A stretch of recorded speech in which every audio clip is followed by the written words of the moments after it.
My wife packed my bags and told me to leave my own house so her pregnant sister and 5 kids could move in. We'd been married 11 months. Her sister Tori got pregnant by some guy she'd been dating for 3 weeks and immediately called my wife sobbing at 2:00 a.m. I could hear everything because my wife put it on speaker without asking me. The next morning over coffee, my wife goes, "Tori needs to stay with us during the pregnancy just until the baby comes." I reminded her what happened last time. Those 5 kids destroyed our place when they house sat during our honeymoon. Broken TV mount, shattered glass table, stains on the carpet that 3 professional cleanings couldn't remove. Cost me $800 to fix everything. My wife starts the guilt trip. "You don't care about family. What if something happens to her? She's alone and scared. I care about our marriage, and I'm not turning our home into a daycare for the 3rd time this year. Her apartment is 15 minutes away. We can help without them moving in." She went quiet. That should have been my first warning. 2 days later, I come home from work and there's suitcases by the front door. Mine. All 3 of them. My wife's standing there with her arms crossed. I asked what's going on. She takes a deep breath and says she's been thinking really hard about this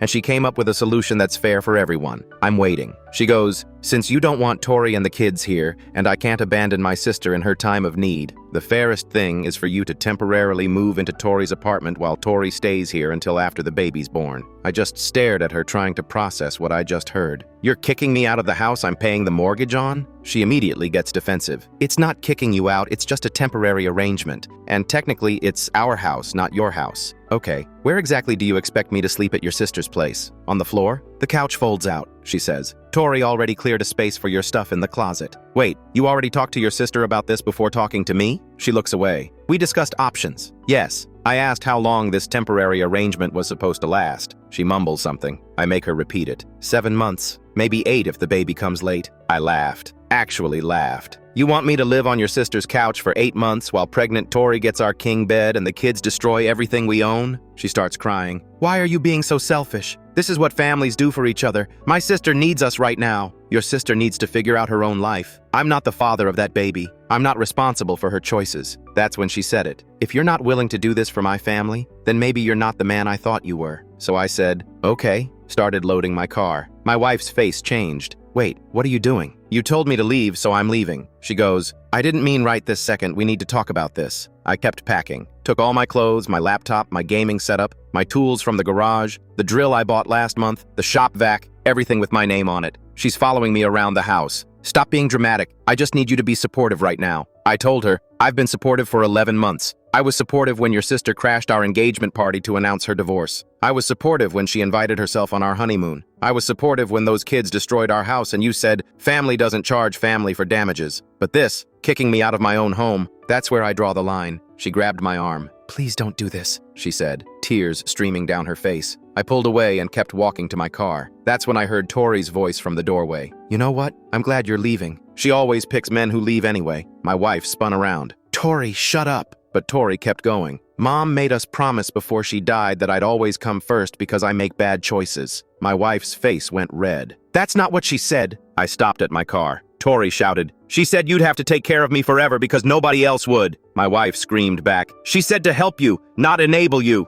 Then Tori grabbed my wife's purse off the porch table and dumped it out. Bank statements scattered everywhere. My wife lunged for them, but Tori was faster, holding one up to the porch light. "Want to tell him about the monthly transfers, or should I?" My wife's hands were shaking as she tried to grab it. I walked back up the driveway and snatched the statement from Tori's hand. The paper felt thin between my fingers, almost flimsy for something that was about to blow up my entire marriage. I held it under the porch light and started reading. $1,400 every single month, going to an account with Tori's name on it. I flipped back through the pages. January, February, March, all the way back to June of last year. 8 months of transfers. What is this? I looked at my wife. Her face had gone completely pale, like all the blood had just drained out. "I can explain," she whispered, reaching for the paper. I stepped back, holding it out of her reach. "I'm listening." "It's from our savings," she said quietly. "I've been helping Tori with her rent because when Mom died, she made me promise." "Our savings?" I cut her off. My voice was still calm, but I could feel my heart pounding. "You mean the down payment fund? The money we've been putting away to buy a bigger house?" She nodded, and I watched tears start forming in her eyes. Tori was still standing on the porch, arms crossed, and honestly, she looked kind of proud of herself, like she'd just won something. "The money keeps my kids fed and housed. You got a problem with children eating?" I ignored her completely and kept my eyes on my wife. Is the down payment gone? Not all of it, she said, but she wouldn't look at me. Her eyes were on the ground, on the scattered papers, anywhere but my face. How much is left? She didn't answer, just stood there picking at her fingernails, which is what she does when she's really anxious. How much? I asked again, louder this time. Maybe 3,000, she finally whispered. I felt like someone had reached into my chest and squeezed. We'd had $45,000 saved. I'd been working overtime for 2 years, picking up extra shifts on weekends, skipping lunch to save money, and she'd given away $42,000 to her sister. You gave your sister $42,000, I said slowly, without telling me. It wasn't all at once, my wife said quickly, the words tumbling out. It was emergencies. The first time her car broke down and she needed to get to work. Then the kids needed school supplies and she didn't have money because her ex wasn't paying child support. Then her landlord raised the rent and she was going to get evicted, and I couldn't let my nieces and nephews be homeless. Stop, I held up my hand. Just stop talking. I walked past both of them into the house, straight to our home office. My wife followed close behind, practically jogging to keep up with me. What are you doing? I sat down at the desk and opened our laptop, pulling up our joint bank account. The screen loaded and my wife stood in the doorway with her hand over her mouth, already knowing what I was about to find. I started scrolling through the transaction history. The transfers went back way further than 8 months. I kept going, back and back. 12 months, 18 months, 2 years, 24 months of payments to Tori. Some months it was $2,400. Some months it was $3,000. 1 month it was $5,000. I pulled up the calculator on my phone and started adding them all up, one by one. My wife was crying now, full-on sobbing, but I kept going. The numbers kept climbing. When I finished, I just stared at the total for a solid minute. $60,000, I said, my voice barely above a whisper. You've given your sister $60,000 in 2 years. I was trying to help her, my wife choked out between sobs. You don't understand what it's like to watch your sister struggle and know you have the ability to help and just... I understand what it's like to get lied to by the person I married, I said, cutting her off. That's what I understand. That's when I noticed something else in the account history. A credit card I didn't recognize. The name looked sort of familiar, but I'd never seen the account before. I clicked on it and my stomach dropped. Joint account. Both our names. Except I never agreed to open a joint credit card. I definitely would have remembered that. What's this? I turned the screen toward her. She looked at it and somehow her face went even paler, which I didn't think was physically possible. I needed a backup option for emergencies. The balance was $8,000, and it wasn't just at the limit. It was over the limit with late fees stacking up. I clicked through to the statement and started reading the charges. Cash advances. Every single charge was a cash advance, all of them in amounts between $500 and $1,000, and every single one of them had been transferred to an account ending in the same numbers as Tori's account. You opened a credit card in both our names, I said slowly. Maxed it out giving your sister cash, and didn't tell me. My voice was getting louder now. Do you understand that tanks our credit score? We were planning to refinance the mortgage next year to get a lower rate. I know, she sobbed, her whole body shaking.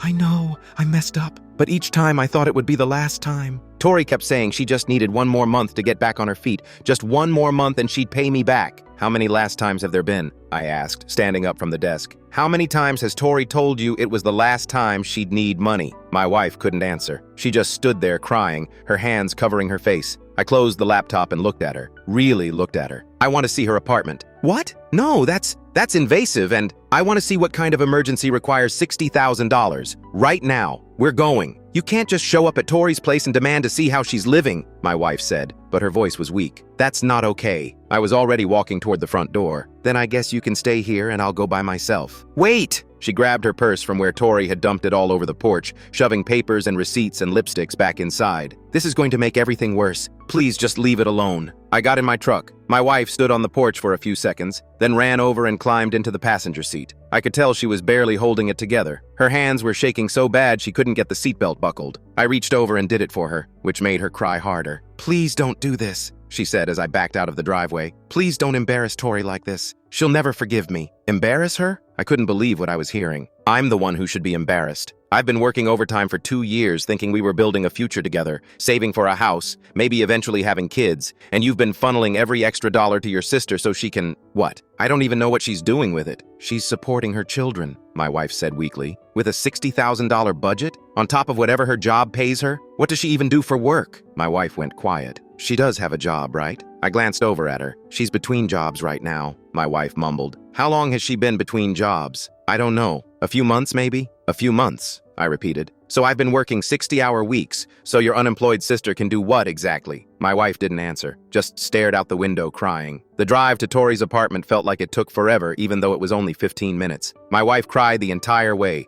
begging me to turn around, saying I was making this worse, that Tori would never forgive her for bringing me there unannounced, that I was crossing a line. When we pulled up to the address from the bank statements, I just sat there for a second staring at the building. It wasn't some dump. It was actually a pretty nice place. A decent 2-bedroom apartment complex with actual landscaping and a pool. The kind of place that probably cost at least $1,800 a month, maybe more. And parked in the designated spot for Tori's unit was a truck, a Chevy Colorado that looked maybe 2 years old, way newer than my beat-up 2009 Ford F-150 that I'd been driving since college, because we were supposed to be saving money. I got out of the truck and my wife scrambled after me. "Please, can we just go home and talk about this like adults?" "I am talking about it like an adult," I said, walking up to the apartment door. "I'm gathering information so I can make an informed decision about my marriage." I knocked on the door, hard. 3 solid knocks that probably echoed through the whole apartment. A guy answered, mid-30s maybe, wearing a tank top and gym shorts, holding a beer in one hand. He looked comfortable, like he lived there. There was a basketball game playing on the TV behind him,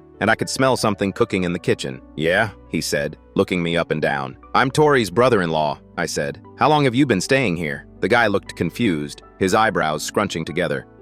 Few months, I guess?" "Who are you exactly?" "I'm married to Tori's sister. Tori told us she was moving in with us tonight because she couldn't afford her rent and was about to get evicted." The guy's face changed completely. His eyes went wide and he set the beer down on a table by the door. "Wait, what?" "Tori said she was visiting her sister for the weekend. She took the kids to give me some space to work on my truck." My wife was staring at this guy like she'd never seen him before in her life. Her mouth was actually hanging open. "Who are you?" "I'm Kyle," he said, looking between us like we were crazy. "Tori's boyfriend? We've been together since like October." "October," I repeated, doing the math in my head. "So, 7 months." "Yeah, around that, maybe closer to 8 now." Kyle was looking between us, clearly sensing something was very wrong. "Is Tori okay? Did something happen?" Before I could answer, Tori herself appeared in the doorway behind Kyle. She must have heard the voices. Her face went from confused to angry in about half a second flat. "What are you doing here?" she demanded. "Interesting place you got here," I said, looking past her into the apartment. I could see the living room, nice furniture,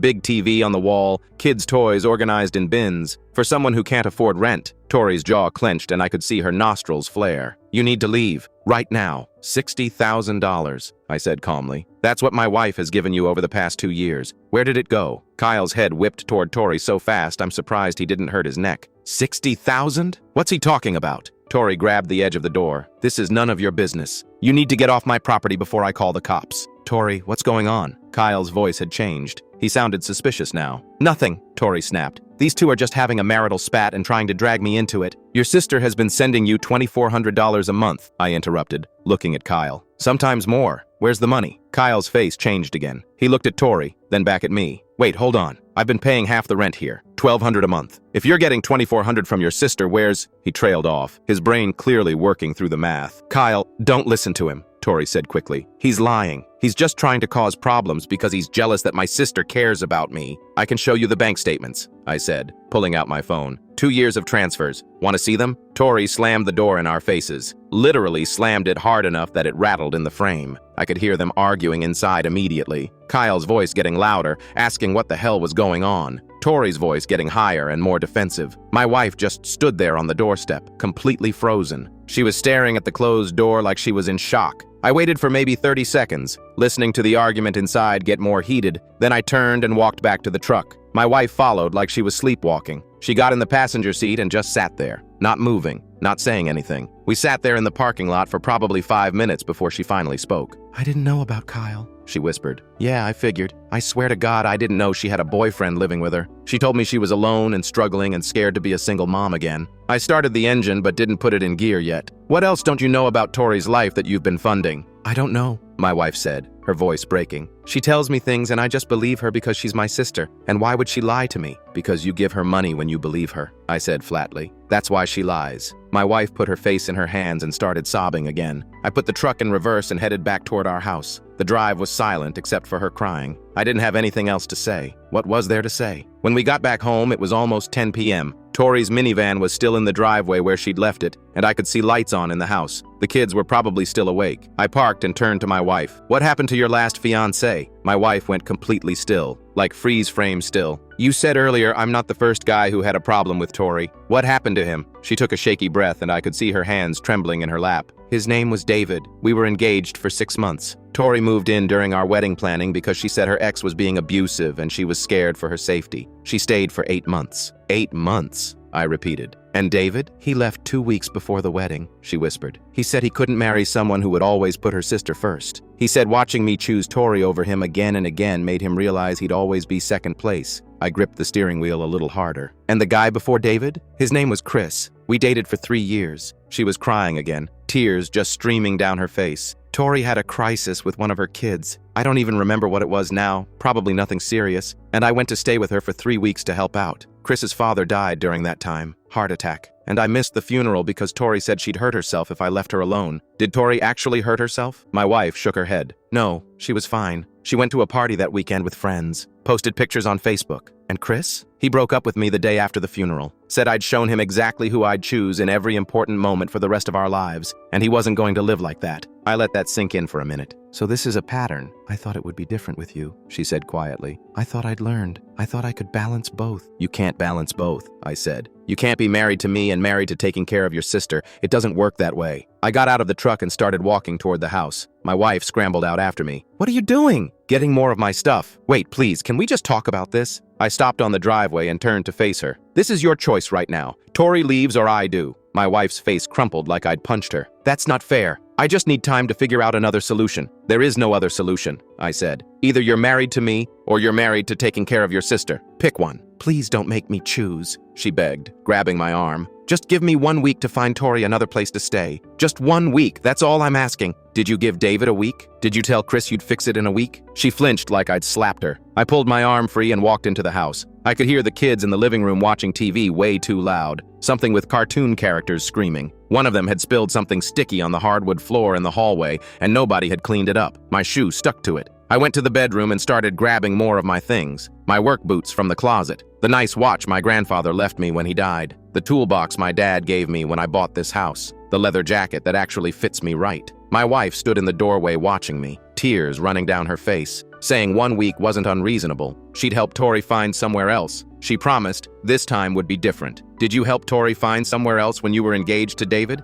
I asked, shoving clothes into a duffel bag. My wife stopped mid-sentence. "What? You heard me. When David was waiting for Tori to move out, did you actively help her find another place?" She looked at the floor. "That was different." "How?" "I was younger then. I didn't understand how to set boundaries with family. I didn't know how to—" "You understood fine," I said, zipping up the duffel bag. "You just didn't care enough about David to actually do it." "That's not true." "Then what is true?" I grabbed the bag and turned to face her. "Because from where I'm standing, you've had 8 months with David to figure this out. 3 years with Chris, and now almost a year with me. At what point do you actually figure it out?" She opened her mouth, but nothing came out. She just stood there, gaping like a fish. I pushed past her and headed for the front door. That's when Tori came out of the guest room. She must have heard us arguing. "You're being selfish," she announced, loud enough that the neighbors probably heard. "My kids need stability, and you're throwing a tantrum because you don't want to share a house for a few months." I kept walking, carrying my duffel bag and the toolbox. Didn't even look at her. Tori followed me. "Did you hear me? I said you're being selfish." I loaded the stuff into my truck bed and came back for more. Tori was standing on the porch now, hands on her hips. "My sister is all the family I have, and you're trying to isolate her from me. You know that's abuse, right? Financial abuse and isolation.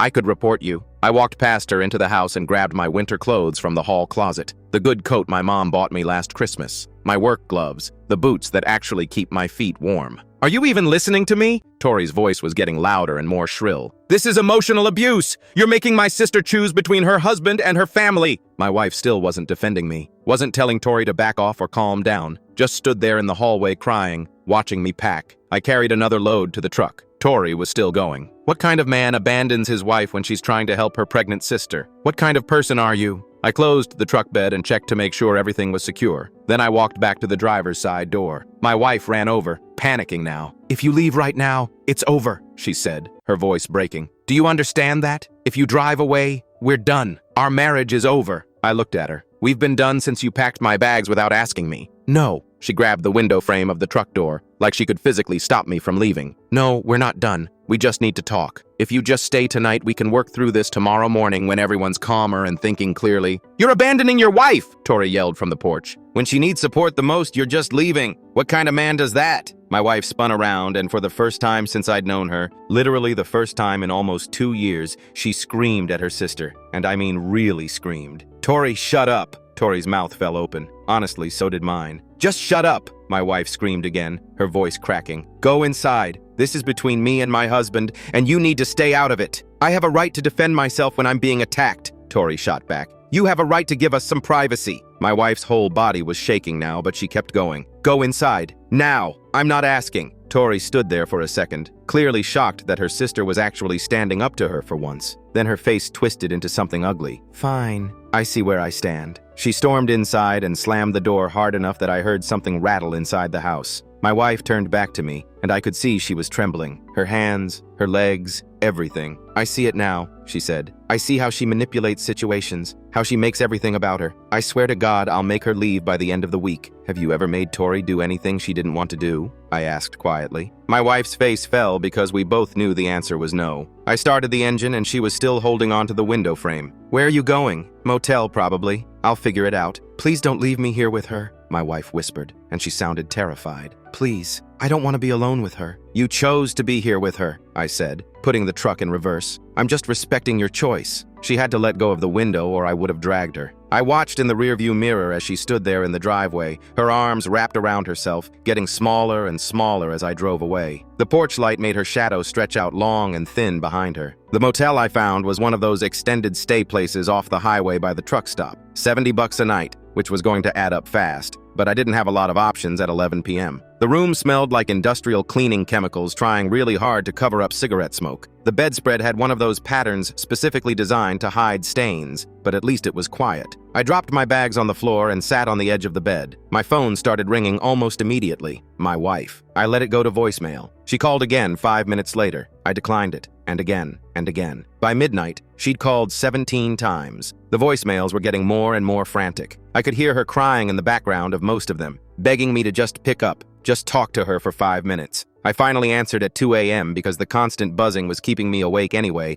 and I had to work in the morning. "Hello? Oh, thank God," my wife sobbed on the other end. "I've been trying to reach you for hours. Why weren't you answering? I know you've been calling. That's why I wasn't answering." "Tori won't leave," she said, the words coming out in a rush. "I told her she has to go and she's refusing. She said if I make her leave, she's going to call everyone in our family, our aunts, our cousins, everyone at the church, and tell them I'm abandoning a pregnant woman and her kids. They'll all think I'm this terrible person and I can't." "What are you going to do about it?" I asked, lying back on the terrible motel bed. "I don't know." She was hysterical now, her voice going up an octave. "She won't listen to me. She never listens to me. I don't know how to make her do anything she doesn't want to do." "Then you don't want her to leave bad enough." "That's not fair. I'm trying. I really am trying." "Are you?" I stared at the water-stained ceiling tiles. "Because from where I'm sitting, it sounds like Tori said she'd tell your family and you folded immediately, like you always do." "You don't understand what it's like," she cried. "Our family always takes her side because she's the one with problems. I'm the one who has it together, so I'm supposed to just handle everything and take care of everyone and never complain."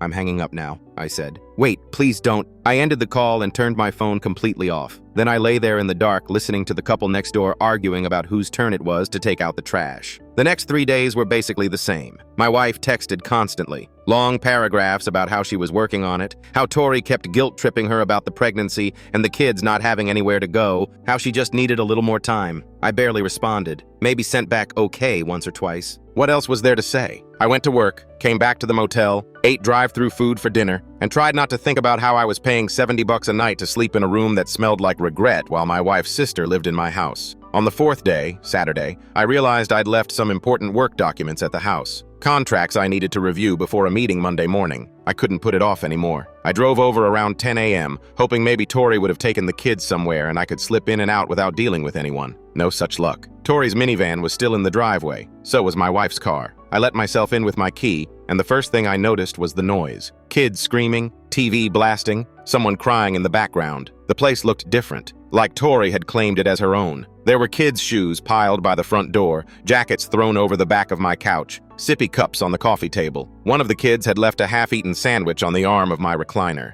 I walked down the hallway toward my office and glanced into the guest room. Tori had fully moved in. All her clothes were in the closet that used to hold our extra bedding. Her makeup and hair products covered the dresser. The kids had put up drawings all over the walls with tape that was definitely going to peel the paint off when it came down. One of them, I think the 6-year-old, had used my office wall to hang up some kind of art project made out of macaroni and glitter. There were pieces of tape every few inches, leaving residue all over the paint I'd just redone last summer. Spent 3 weekends getting that wall perfect. My wife appeared in the hallway. She looked like absolute garbage. Her hair was in a messy ponytail that looked like it hadn't been washed in days. She was wearing yoga pants and an old t-shirt with a stain on the front. Dark circles under her eyes like she hadn't slept. "You're here," she said. "I need my work files," I said, walking past her into the office. "Wait, can we talk? Is Tori leaving?" My wife looked at the floor, didn't say anything. "That's what I thought," I said, opening the filing cabinet to find the contracts. "I'm working on it," she said quietly. "I really am. It's just harder than I thought." "Is she leaving or not?" "Not yet." I gathered my files and started looking around for anything else I might need in the next few weeks. My favorite coffee mug that actually keeps coffee hot. The picture of my parents from their 30th anniversary. The good winter jacket I forgot the first time. My wife followed me room to room like a ghost. "I'm trying so hard. You have to believe me. She's just making it really difficult, and with the pregnancy she keeps saying she feels faint and needs to rest." "How long did your fiancé wait before he left?" I asked, loading stuff into a cardboard box I found in the garage. She stopped walking. "What? David, how long did he wait for you to choose him over Tori before he finally gave up and left?" 8 months, she whispered, staring at her feet. "I'm not waiting 8 months. I picked up the box and headed for the door. "I'm not waiting 8 weeks. I'm barely going to wait 8 days. "What does that mean?" I looked at her. "It means exactly what it sounds like." She grabbed my shirt, crumpling the fabric in her fists. "Please don't give up on us. I know I messed up. I know I should have handled this differently from the start, but I love you and I'm trying to fix this." "You're not trying to fix anything," I said, gently pulling her hands off my shirt. "You're waiting for Tori to decide she's done using you. That's not the same thing." "That's not true." Tears were running down her face again. "I told her she has to leave. I've told her multiple times." "And what did she say?" My wife's face crumpled. "She said no. And then what did you do?" I don't know what else to do. She won't listen. She never listens to me." "So you gave up," I said, "like you always do." "I didn't give up. She's threatening to turn my whole family against me. My aunts, my cousins, everyone from church, they'll all think I'm this horrible person who abandoned her pregnant sister." "So let them think that. Who cares?" My wife looked at me like I'd suggested she set herself on fire.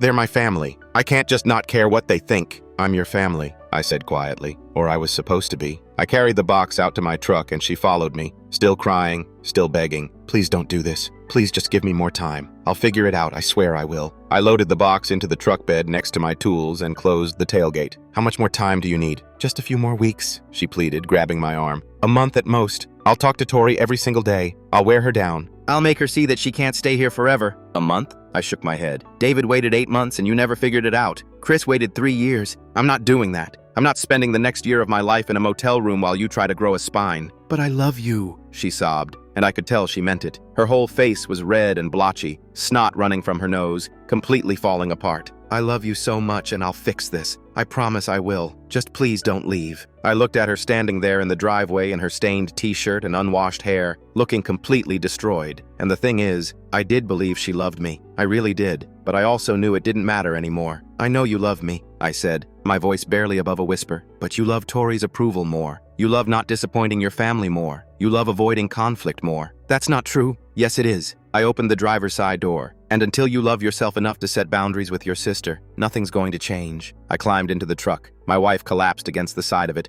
literally sliding down until she was almost kneeling on the driveway, sobbing so hard her whole body was shaking. She was making these awful gasping sounds like she couldn't catch her breath. I looked up at the house and saw Tori standing in the guest room window. Our guest room window. The one that was supposed to be for actual guests. Or maybe eventually a nursery if we'd decided to have kids. Tori was standing there with her arms crossed, watching the whole scene play out. She was smiling, not a big smile, just a small, satisfied smirk, like she'd won something. I put the truck in reverse and my wife scrambled to her feet, pounding on the window. "Please, please don't do this. I'll make her leave tonight. Right now. I'll call her and tell her she has to go." But we both knew she wouldn't. She'd go back inside and Tori would cry or threaten or guilt trip her, and my wife would fold like she always did. I drove away watching her in the rearview mirror. She was standing in the middle of the driveway, her arms wrapped around herself, getting smaller and smaller, and Tori was still in the window, still watching, still smiling.